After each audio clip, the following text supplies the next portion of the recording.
Hello and welcome to today's impactful conversation with me, Nejmi Alexander, and my co-host, Dr. Glenn Wallis. Hi Glenn, how are you doing? I'm very good, Nejmi. How are you? Yes, very well, thank you. New seasons, new surroundings. The brick wall has changed. I'm currently in the process of moving. You've got a brick wall. Yes, absolutely. So we've continuing the theme of always having a brick wall in the background of the record. So today we're going to be exploring the topic of how to build high-performing cultures. That's the theme of the new season. And we're joined today by a guest who I had the pleasure of working with a few years ago, albeit briefly, on launching a program for early talent. And I was really impacted upon in the theme of this podcast by your passion, personality, your energy, and I'm sure that will have a similar effect for our listeners. And I've also really enjoyed, CJ, watching your career evolve into the executive role that you have now as Chief People Officer at PE-backed exec search firm, Eton Bridge. So it's an honour and a privilege to welcome to the podcast our guest today, CJ Bedford. CJ, welcome. And thank you so much for having me. It's so kind, and what a lovely introduction, Nejmi. Oh, as I say, privilege and honour. So before we get into the topic of high-performing culture, maybe, CJ, it'd be useful to share with our listeners a bit of an introduction to you and maybe some of the background around your relationship to the topic of like crafting high-performing cultures. Thank you. I've had a probably squiggly career. It's definitely not been linear or particularly planned. I started off in the British Army as an officer in the Royal Artillery and served out in Iraq in 2001 and with the United Nations in Cyprus. Loved my time in the military, so many lessons learned there. And I took that into sort of my next main job after that, which was running leadership programs for commercial organisations at the Royal Military Academy Sandhurst. So we brought global businesses together with their senior leaders to talk about what lessons you can learn in the military and how they are applicable. Some lessons aren't, because the context and the culture is very specific, but there are some things that I think read across really well. After doing that for a few years, doing that globally as well, so a bit of running around, had my daughter, and then I moved to Grant Thornton in their leadership and culture practice, where I did some work on M&A and building organisations together, and then into their people advisory business. So did some culture projects focused on D&I, some OD work, and then realised I'd done a lot of consultancy, but not actually done it myself for real. So I moved to a business called Wiser, that are an employer brand and early talent agency. And I was people director there. So I worked a bit on client side, but that was my first role into putting it into practice rather than talking about it from a consultancy perspective, and seeing a small business grow during COVID, which was definitely a challenge, let's put it that way. And I have been at Eton Bridge Partners now for 2 years. I'm Chief People Officer here, and I also am a partner in our consulting business as well. So I work with clients to help them, as well as hope to build our culture internally to enable our growth ambitions, and as you say, as a PE-backed executive search, interim management and consulting business. Okay. That's me. Fascinating background. Thank you so much for sharing that, CJ. I love the squiggly career component. Very squiggly. There's so much opportunity to, I always think about like being multidisciplinary. Like there's so much opportunity to pick up, best bits and lessons learned from a variety of different experiences, different contexts that all contribute towards shaping, a POV around how best to do these things. And so, maybe let's kick off. You talked a little bit about lessons, yes. They're so important, and I think that's something that'd be really important to share with our listeners. So, what lessons from your military experience still shape how you think and how you approach, building high performing cultures, maybe in your current? Well, look, I think there's some really important ones that the military embed in their day-to-day culture, but also how they do operations at the same time. So I think the first one is that people need purpose. People need to feel that what they're doing is adding value in some way. And you can really get that in the military because it's in service of your country. And that's a little bit harder to read across into the commercial world. So having a purpose that really galvanizes people, engages them, and that they can get behind is one thing that's going to help them perform because they feel like they are doing something that's going to make a difference. I think the second thing is about empowerment. And empowerment's a funny word because some people view that as giving people autonomy, and some people view it as sort of holding the reins in a slightly different way, but calling it empowerment. The military is very good at this, but they do it in a very specific context. So they have something called mission command, which helps you understand the big picture context of what's going on in the operation around you, exactly what you need to achieve, and gives you boundaries of sort of time, space, and resources within which to carry out that piece of work.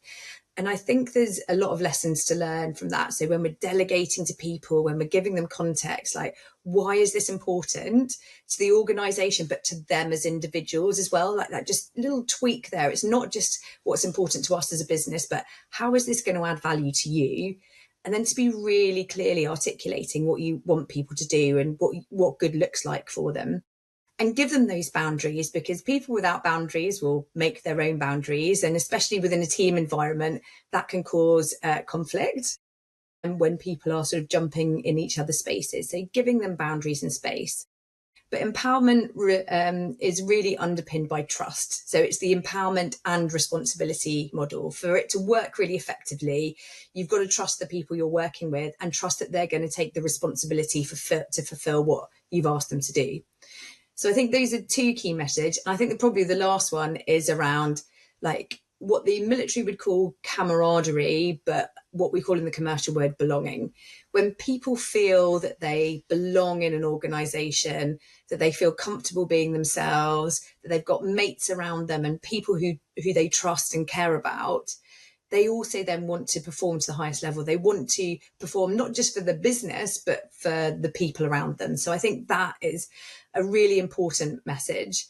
And from a leadership perspective, that role modeling, when you've got what we talk at Soundtest is the leadership shilling, you need to take that with a heavy heart and recognize that you're not going to be perfect, but you need to role model what you want your people to demonstrate from a behavioral perspective. So I think those are the key messages from me and the ones that I tend to bring into the work I'm doing. I love that. There are so many areas for. So what you're describing absolutely has an impact organizationally, but also from a leadership perspective, from a team leader perspective, right? Like actually there's areas that you can focus on here based on what you just described that actually fully fits within the leader's remit to build and foster within their team. And I guess that's how you can, build that when every leader is focused on, those areas in how they lead across an organization, then you can foster a really strong high performance culture. Definitely. I don't know if you'd and agree. I think, I was just going to say, CJ, that we had a guest on, Avril Somerville, and she talked about something that you highlighted, which I'm not sure lots of organizations get right, which is might spend a lot of time on purpose at a collective level, but really driving that down into the individual piece.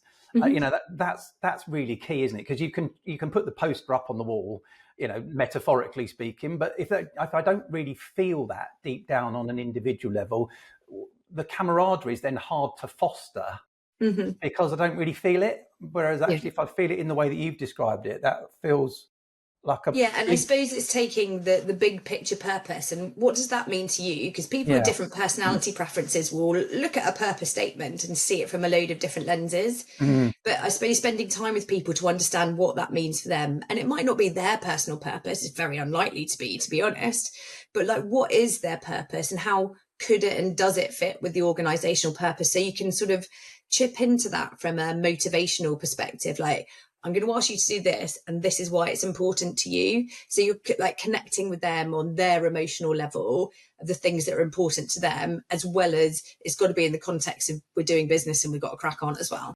Yeah, I think that is really tricky as a leader to help crack that nut, to be personalized in how you approach that in terms of understanding, the different individuals in your team or within your span of influence, to help them to get clear on what's purposeful for them in that context. I often find that in my coaching practice where people will say, "Oh, I'm missing purpose," and often the answers that they'll arrive to first is like, "I need to do something big by the world, or something with a social lens to it, or something," and they're seeking purpose in the mission of what they focus on. But actually, often it doesn't need to be that. It's often, doesn't need to be big. I want more security for my family, or like I want to be like, whatever it might be. And so, your contribution, your connection towards the bigger purpose of the organization can be completely personal. It's like, I want to be successful over this period because that gives me, things that I want in my life. Yeah. And it doesn't have to be a big altruistic, this is for the world. It can be something that is personal to you, and it can change as well. Like we talk about people's purpose, and I think mine has probably been very similar all the way through, but just tweaked to the context that I'm in at the time. So I'm really passionate about helping organizations and people be successful. Like and when those two come together is where I get my best joy out of work, I think. And so, and also from the context of, like, I work on consultancy projects and internally at our business, and those two things really then come together. But that has developed through my career, and I can't go back to my time in the military and say that's what I was there to do. That's probably what I did, but I didn't know that's what I was there purposefully doing. I was mostly just flying by the seat of my pants, to be honest. Fair enough. If you put the current lens on it, CJ, which is you're in a private equity backed business, how does high performance show up differently? And maybe there's a different expectation on the backers around high performance, but how do you maintain that sort of human-centered nature of high performance that you've talked about, which I just want to quickly just acknowledge the fact that I think lots of people who don't know anything about the military are often surprised at how human-centered it is, right? And so, and I'm hoping you're going to tell us that PE-backed organisations and just the same environments are equally so. Look, just to pick up on your point around the human side of the military, if you're out on operations with your section, your platoon, however you describe it, if you don't understand those people that you're working with and genuinely care about them, but recognize that we're here to do a job at the same time, like, you're asking them to put their lives at risk. And I know that's a bit OTT. It doesn't happen every day.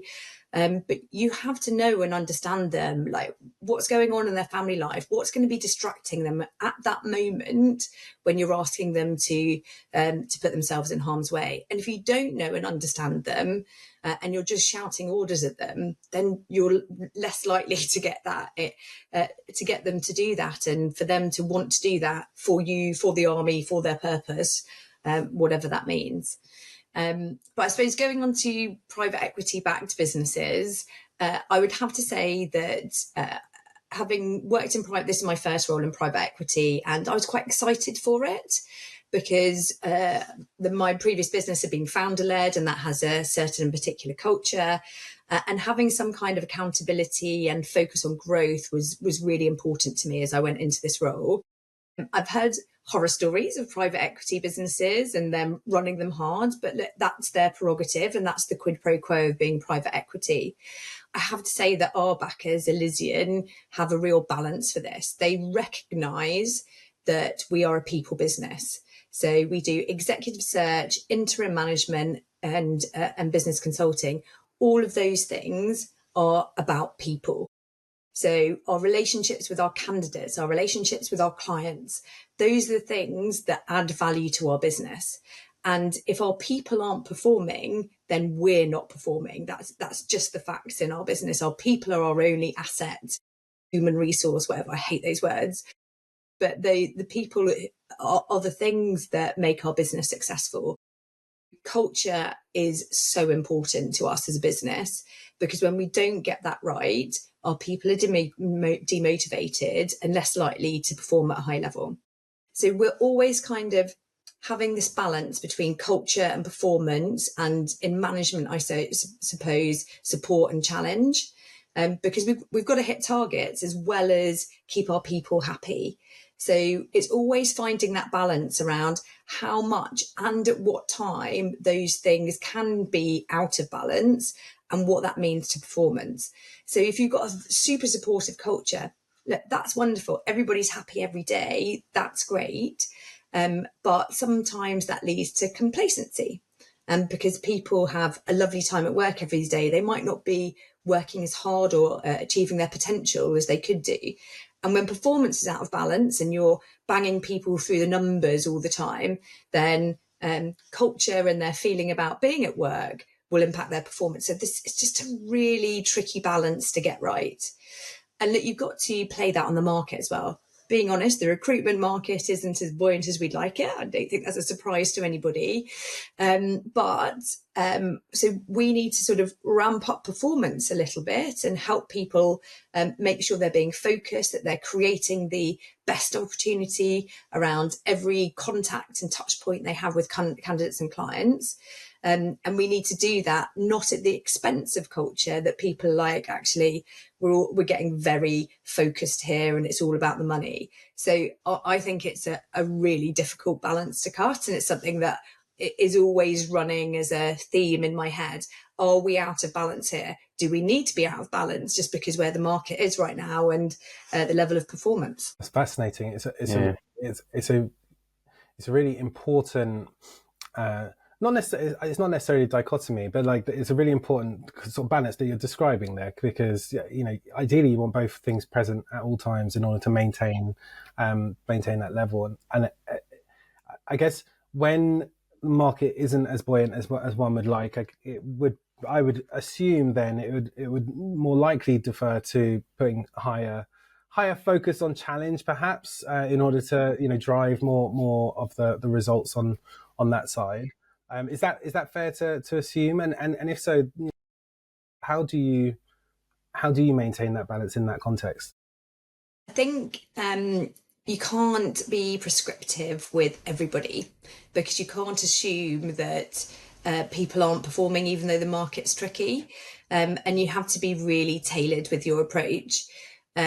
We implemented a competency framework at the end of last year, which seems very performance-y, and a little bit it is, but it's important for people to also understand the expectations. So, like, what do we expect of you and your role? If people know that, then they can do those things. When that's unclear, they think they're doing a good job, but actually their manager's perception is maybe that they're not, because they're not focusing on the right things. So articulating that in a positive way, and we did that link to our values to make sure that our culture was ingrained in that, was really important. I think that's had a positive benefit, because we can then go back and have those conversations when people and individuals, rather than a sort of broad brush, individuals maybe aren't achieving their potential.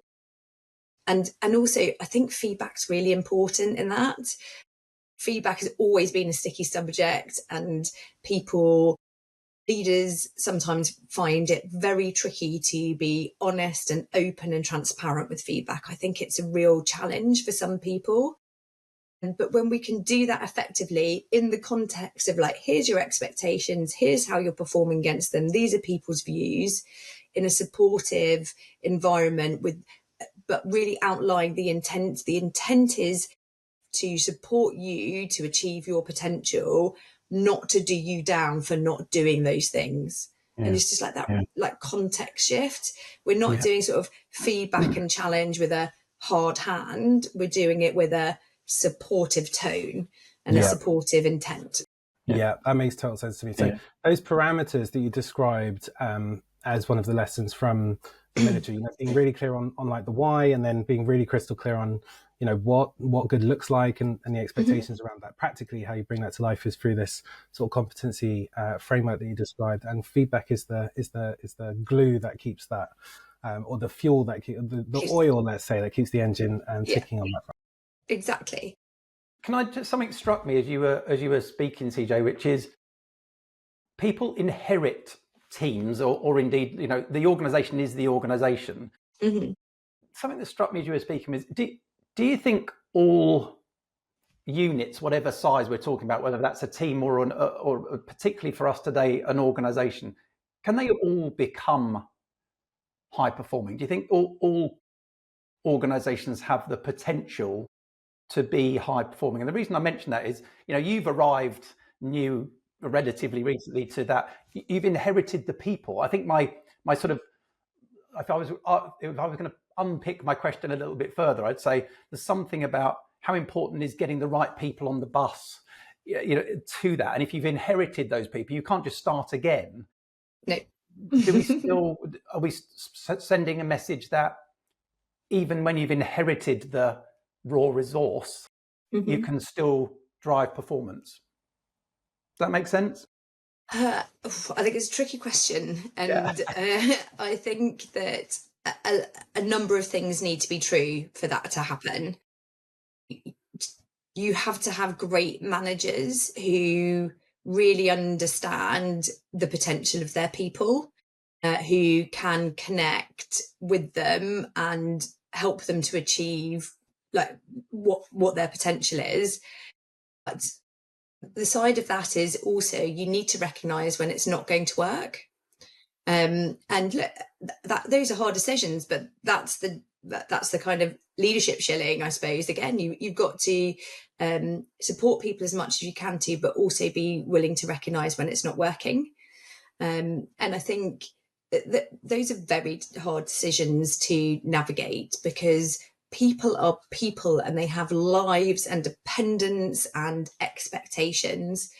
But also, if they are going to continue to feel like they're running to stand still and not achieving those performance expectations, that's not going to be great for them, and for how they then show up to their families, because it's going to feel like a constant pressure and stress on their shoulders. So I think always recognizing that there's a potential in people, giving them all the opportunities, giving them the support they need, giving them the training they need.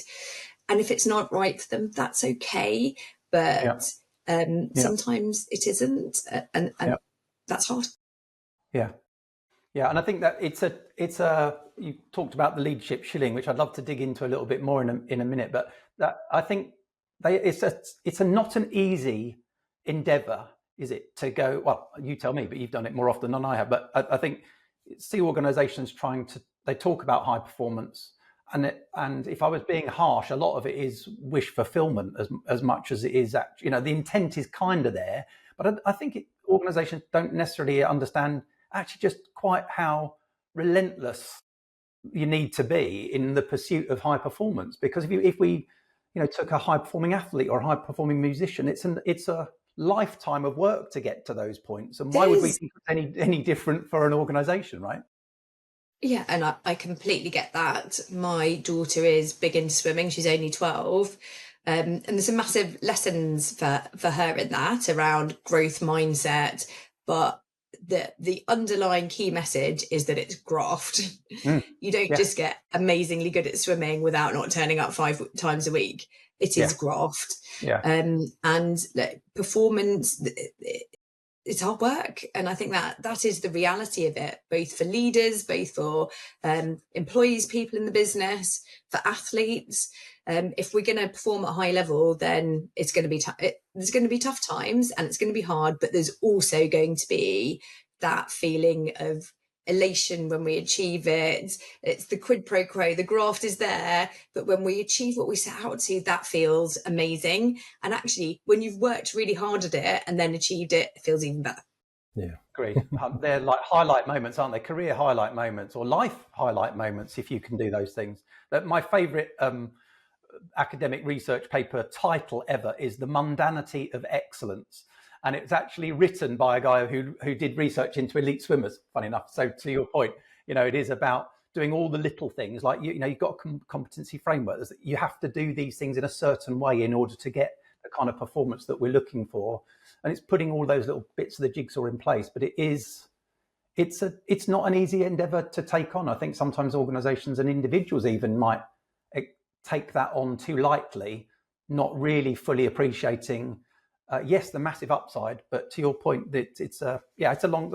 You triggered that thought for me anyway as you were talking. So thank you for that. It isn't easy, but also there's the context of what high performance means to you, to the organisation, because my 5K time and Nejmi's 5K time and your 5K time, Glenn, might be very different things. Yeah, true.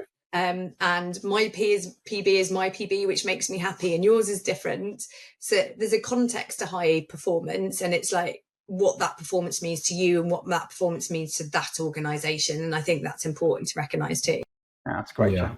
That's a really great shout. I wanted to pick up on something that you said a moment ago, CJ, around the challenge within leadership, around when you need to be able to make a call on whether something's going to work, and decision making just generally in pursuit of performance. And I know that you've spoken before about the importance of trusting your expert gut, in leadership, and actually what that means for me is your intuition.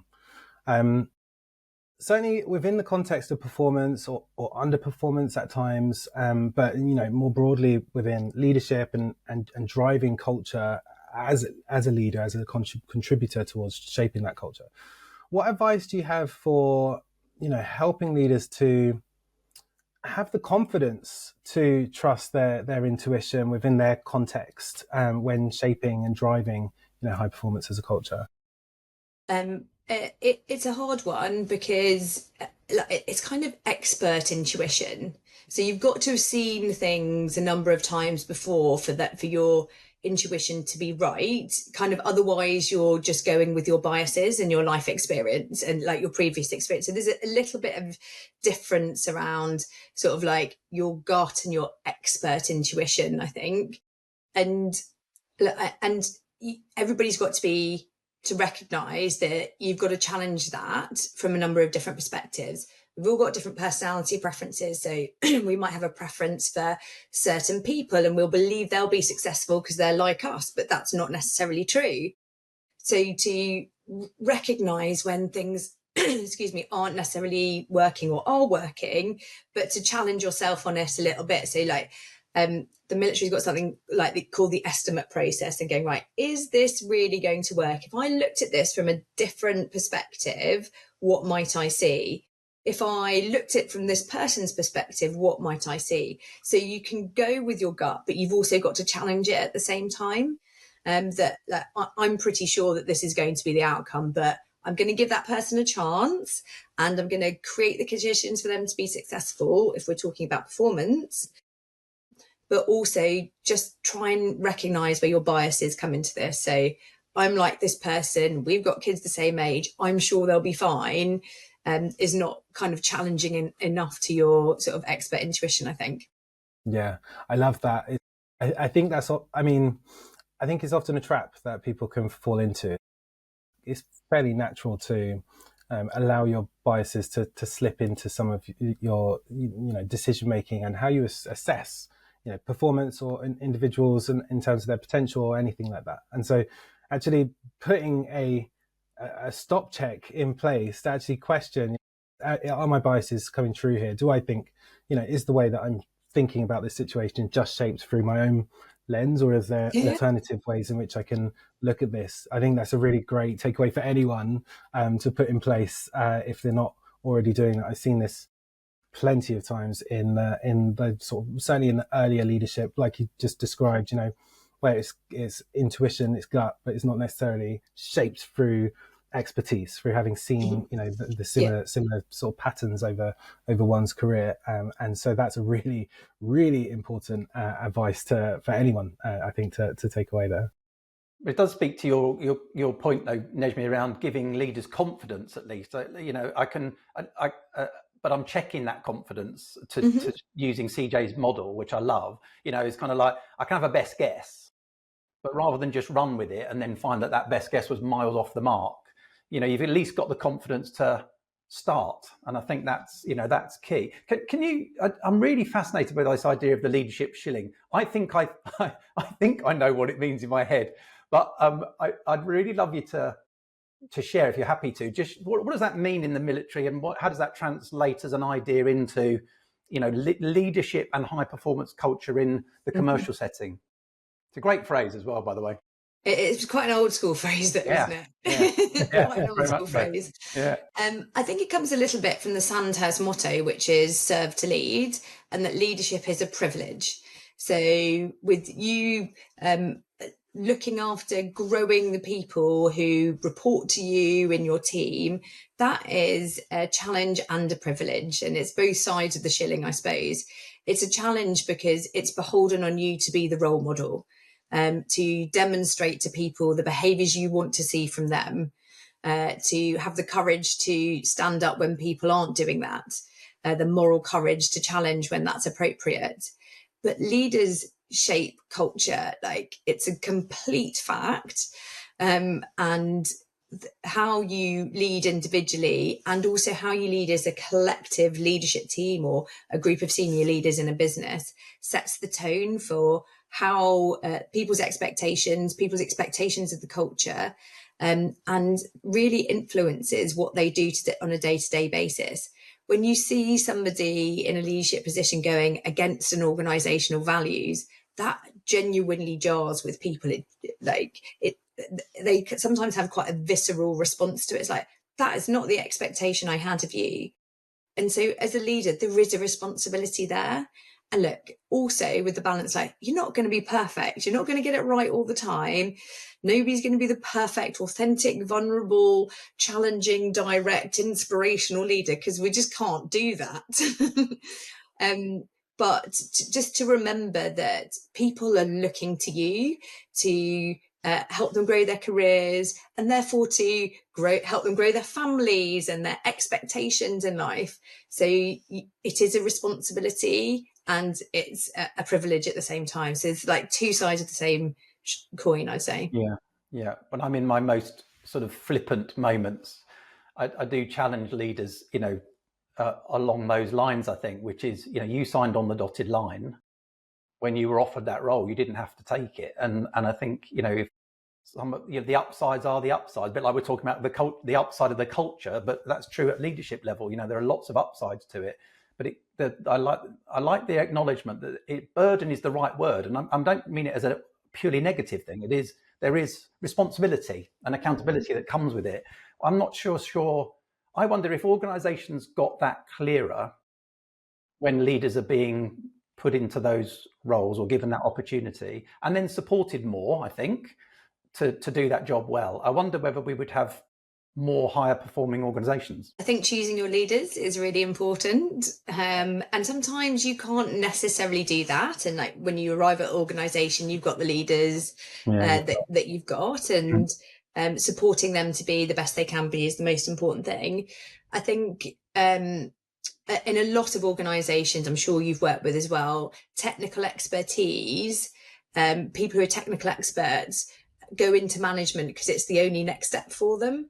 And actually, they're a technical expert. So how do we create an organizational structure in sectors that are highly technically driven to ensure that that's the case? Because if technical expertise is valued in the business, then let's run that up another track compared to leadership and management, because those people don't necessarily want to be managers and leaders. They want to do their thing. They're experts. That's what gets them up in the morning. Actually managing somebody and having responsibility for somebody else's sort of career is quite scary and overwhelming for them. So that's where I suppose organizational design comes in with leadership. You've got to create the conditions for that leader to be successful. If they've got too many direct reports, it's not going to work. If they've got a one-on-one relationship, that can be quite intense and not necessarily challenging enough. But like having technical experts manage junior people coming around is always something that you should check your expert intuition on. Is this definitely the right thing to do? Or actually, could we manage people's careers differently? And we started that a little bit at Grant Thornton when I was there, not driven by me, but we had, especially looking at our audit team. So we had technical experts within the audit teams who didn't manage people. They developed their seniority through their ability to sign off accounts, all those kind of things, through developing that they were excellent in their space. And we had other people in the audit teams who were there to manage and coach and mentor and develop. And just being really clear that you might not be able to be good at two things. So let's create the organizational conditions for you to be able to put your best foot forward. Yeah. That seems such an obvious solution, doesn't it? And yet organizations still continue to promote people furthest away from the thing that they were good at. And Yeah. I think that because the incentives don't line up, if I'm at a stage of life when speaking really bluntly, need more income to live the life I need to live, then the only way for me to do that is to lead people. But that might be the last thing you should be doing. And Nejmi and I have talked on this podcast before, actually when somebody was in a technical role, they're likely to be adding value to the business. And the danger is you put those people into a leadership role, and what they actually do is diminish value to the business and actually reduce it. So you have to go, well, why would you do that? But I get it's not simple to change those things overnight. But yeah, it's a really good shout. OD takes a lot of time and also reward structures, right? So when you change something like that in the organization, you're changing the whole system. So like performance needs to be different, reward needs to be different. It's a hard context to change, especially for big complex organizations. Yeah. I was going to jump in with a question that we think about a lot.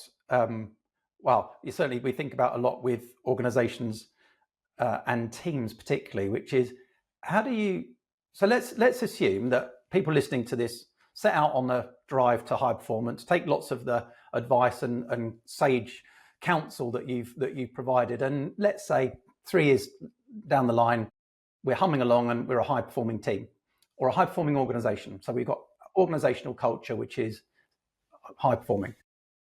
How do you sustain it?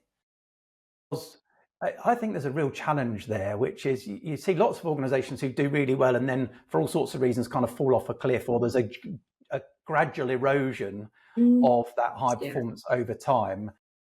I'd love to hear any insights that you might have for the audience about how to sustain high performance over the long term, accepting that there are market fluctuations that you've got no control over. But from the inside, how do you sustain that over the long term? I don't think I have any massive answers to that question, because if we all knew that, then but I feel you've got to be connected to the culture. And I know sort of people experience employee engagement surveys are very much day to day in a business, or very regular in businesses these days, but they really do have to happen, because you've got to be connected with what might be waning and be on top of it, because changing a culture takes a long time. And if you're behind the curve on it, the ability to get back to where you were or even past where you were takes a significant amount of time. And I'd suggest not just doing like the survey, building that on top of that survey with focus groups. So really hearing from people, because people do surveys, blah, blah, blah, numbers. Yeah, everything's fine. Great, thanks. But like to just get under the skin of how people are experiencing things day to day. Also, because leaders tend to be very busy. They miss those touch points with people. And you can feel it when a culture starts sort of waning slightly. And I think it's important to react as quickly as possible and to recognize when those things are happening and try to get to the bottom of why. And look, one of the challenging things, Glenn, as you said, is that the markets change, and the market, how you're performing, has an impact on culture, like as we've said. So those two are integral. Recruitment market's tricky. We call it the roller coaster of recruitment because it's up and down. Yeah.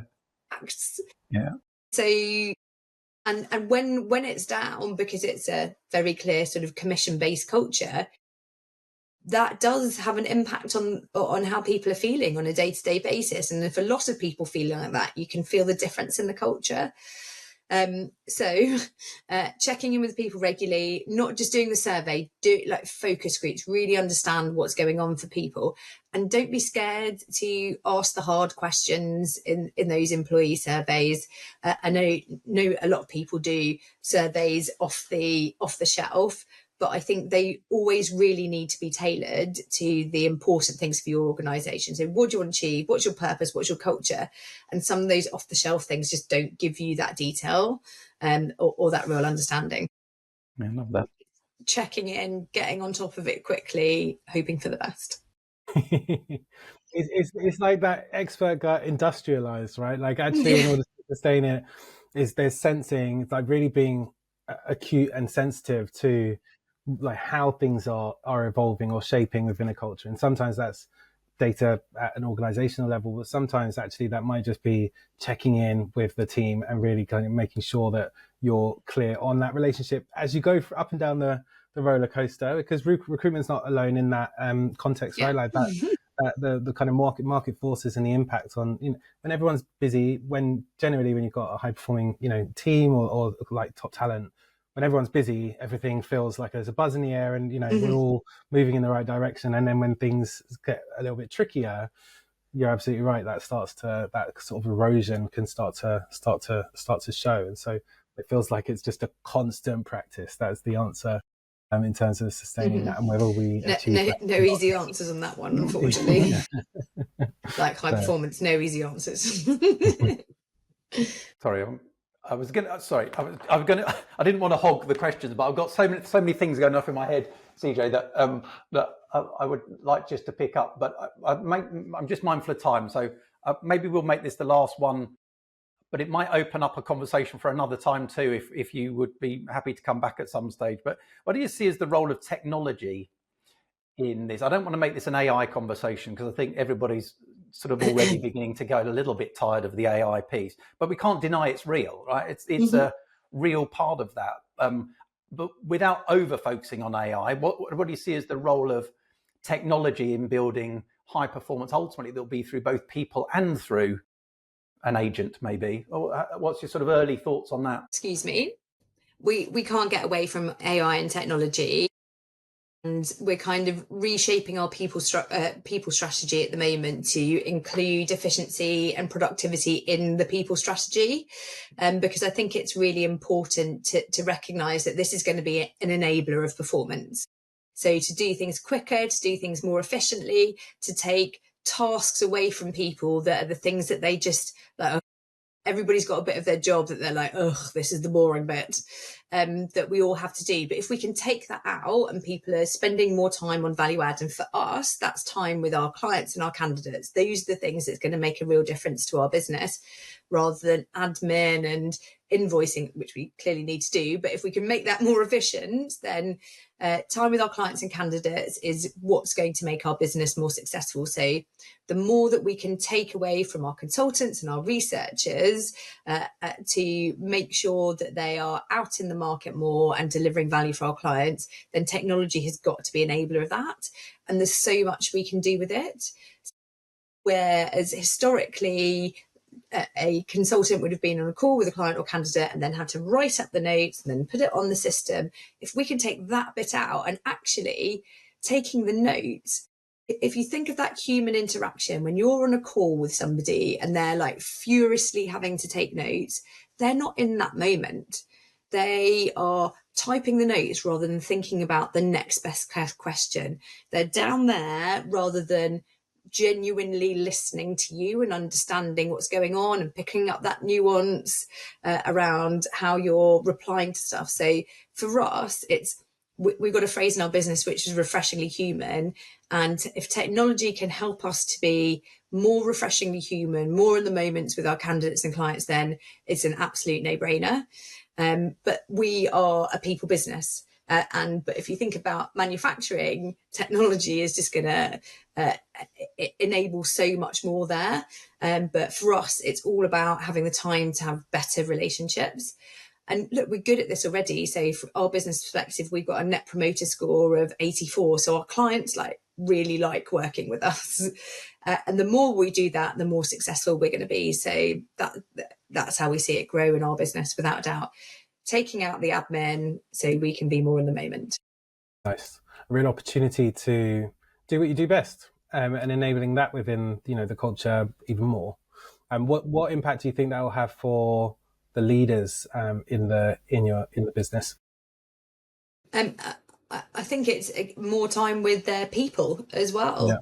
So those human interactions, the ones that AI can't do and we'd never want them to do, are the things that make a difference to people. Like going back to what we were talking about, role modeling leadership behaviors, the more that they can be connecting with our people so that they feel their purpose and our purpose and the values, and motivating and engaging them to do those tricky bits of business development, which feel hard, but to go out and engage with our candidates and clients, that's the thing that's going to make the difference. Yeah, great. Brilliant. Gauntlet set, an opportunity is clear, and the future is bright for leaders. You get more space, more time to lead, and with even more. Definitely going to work out like that.